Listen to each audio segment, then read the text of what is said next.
Жапаровдун инаугурациясына бир гана Нурсултан Назарбаев чакырылды. Президенттин милдетин аткаруучу Жогорку Кеңештин төрагасы Талант Мамытовдун жарлыгына ылайык инаугурация 28 январда саат 11:00 Бишкектеги Токтогул Сатылганов атындагы Кыргыз улуттук филармониясында өтөт.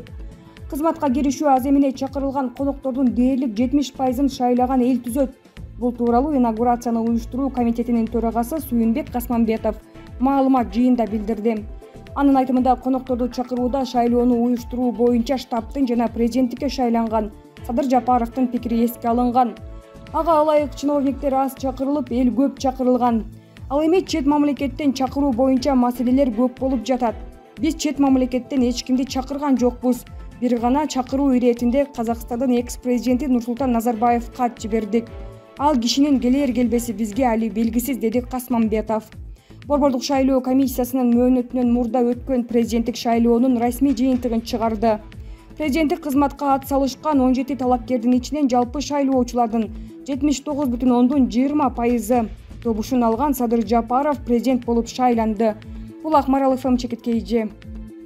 Садыр Жапаров баштаган Кыргызстандын өкмөтү отставкага кетти. Садыр Жапаров премьер-министрлик кызматын тапшыргандыгына байланыштуу Кыргызстандын өкмөтү отставкага кетти. Бул тууралуу Кыргыз Республикасынын президентинин аппаратынын жетекчиси Сүйүнбек Касманбетов журналисттерге билдирди. Садыр Жапаров өкмөт башчылыктан кетүү чечимин кечээ кабыл алды. Мындан улам өкмөт толугу менен отставкага кетти. Анткени менен министрлер кабинетинин жаңы курамы дайындалганга чейин алар өз милдеттерин аткарууну уланта беришет, деди Касманбетов. Эске салсак 5-6 октябрдагы окуялардан кийин Кыргызстанда жаңы өкмөт дайындалып, аны Садыр Жапаров жетектеп калган. Бирок ал президенттик шайлоого аттанган соң кызматын убактылуу токтотуп, өкмөт башчынын милдетин аткаруучу катары биринчи вице-премьер Артем Новиков иштеп жаткан. Булак УА чекиткейжи. Кыялында миллиондорду төктүргөн сыймыктын сый көргөн күнү бүтөт окшойт. Адатта чиновник кызматтан алынаарда же камалаарда чыр-чатактуу көрүнүштөргө кириптер боло баштайт. Акыркы убакта Финполдун башчысы Сыймык Жапыкеев өгөй баладай кодуланып, чын жалганы аралаш маалыматтардын чабуулунда калды. Негизинен финансылык ярлыктар пара алууга байланыштуу кептер го. Иштегенден да актануусу арбып, орго барга ашыкча көп сөз айтып, эки анжы маана жаратып жүргөн кезде жогорку даражадагы жетекчи да ушундай мүнөз күтөбү. Сыягы жаңы бийлик үчүн команда боло албасы байкалууда. Биздин угушубузга караганда Жапыкеев көп узабай кызматтан алынаары каңкууланууда. Себеби ал ушул күнгө чейин баш аяксыз убадаларды берип эле келе жатат. Блогер сымар улам соц тармактардан кайрылууларды жасайт. Олигархтарды кустуруп, миллиондорду төктүрөт имиш. Кыялында кыйратып эле жатат. Виртуалдык дүйнөдө түшпөйбү? Жасаган ишине карай келсең, көңүл жылытаарлык эмес, баягы эле эски системага эрмешип алып, айгайлаган эле бир пенде реалдуу иштердин өтөөсүндө чыга турган реформа жасачу кадрдын аракети мындай болбош керек эле. Туурабы?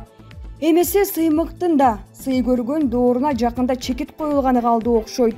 Булак Азия Ньюс гезити. Камчыбек Ташиев шайлоого баруу менен гана өзүн сактай алат.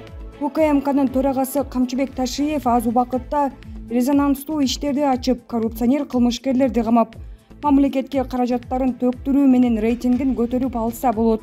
Азырынча парламенттик шайлоо май айында өткөрүү болжонууда. Мындай шартта ал партиясына таза, кесипкөй адамдарды чогултса, эң көп добуш алууга үлгүрөт. Ушул жүрүшүндө жаңылай кете берсе, аламанда жеңишке жетишип, жогорку кеңешке спикер болууга мүмкүнчүлүгү бар.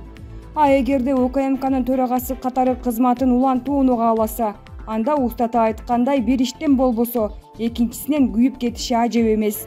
Күндөн күнгө душмандары көбөйүүдө. Камалгандар кайрадан эркиндикке чыгып жатышат. Ар кандай ушак кептер айтылууда. Акыры беделине доо кетчүдөй.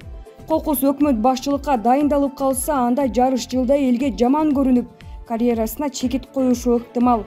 Азыр министрлер кабинетин ким тейлесе да ачылыш жасай албайт. Эңшерилген экономиканы көтөрүү татаал.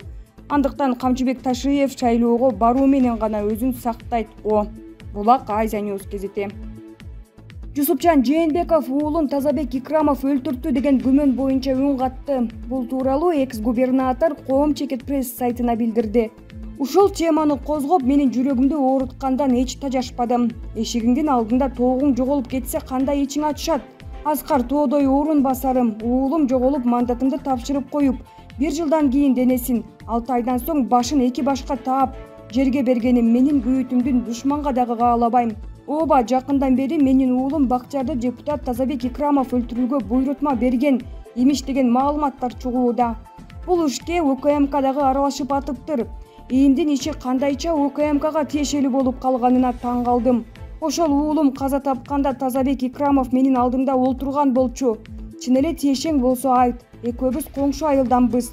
Тууган урук менен чабышып кетпейли десем, Аяшеке коюңузчу, мен кантип сиздин уулуңузду өлтүрөм деп карганып берген.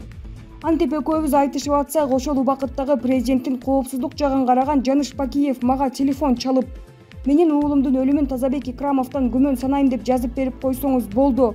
Калган ишти биз бүтүрөбүз деп калды. Колум менен кармап албасам, же бир күмөнүм болбосо эмнеге жазып берем? Эгерде сенде факты болсо кармап алып барып кара деп жазган эмесмин. Андан кийин деле кол астыма иштеп жүрдүм. 1-2ден оозунан чыгып кетеби десем чыккан жок. Анан айрымдар Тазабек менен Бакчар урушуп кетишиптир, ошого өлтүрткөн деген версияны ойлоп чыгышты. Урушпаган ким бар экен? Ата менен балам, бир туугандар деле урушат да. Урушса эле өлтүрүп коймок беле. Мен билгенден бул жерде чоң акча бар. Шектүү деп камакка алынган Зикирбаевди болсо абактан качырып, атып салышты. Ошол жигит көп нерсени билчү болуш керек. Бул кылмыштын делосы менен жакында барып таанышам. Мурда такыр колума беришкен эмес. Ошол жактан Тазабектин аты жөнү катталган эмес деп үмүт кылам. Эгер катталып калган болсо мыйзам алдында жооп берет. Кечээ жакында Тазабек дагы байланышты. Аке, мени ушинтип каралап атышат дейт. Сени ушул окуяга жооп берүүдөн жалтанып, Кыргызстандан качып кетет экен деген сөздөр чыгууда. Эгер өлкөдөн качып кетсең, Бакчарды өлтүргөн болуп эсептелесиң. Качпа, ак экениңди далилде деп айттым. Журналисттерге айтаарым, баламдын өлүмүнөн саясат жасап, менин жүрөгүмдү оорутканыңар аз келгенсип. Уулумдун 4 баласынын да жашоосуна так салып атасыңар. Келиним неберелерим менен каттыштырбай, эне катары калкалап жүрөт окшойт. Жашабай жатып жакшынакай күйөөсүнөн айрылганы аз келгенсип. Артынан ушундай ушактар айтылса, ага деле оор тиет. Балдары чоңоюп, үйлөнүп, жайланып калгандыр. Жашоолорун тынч койбойсуңарбы? Тазабек Икрамовду жамандап, Жусупжан Жээнбековдун уулун өлтүрүптүр деп окуяга аралашып жүргөнсүп сүйлөгөндөр.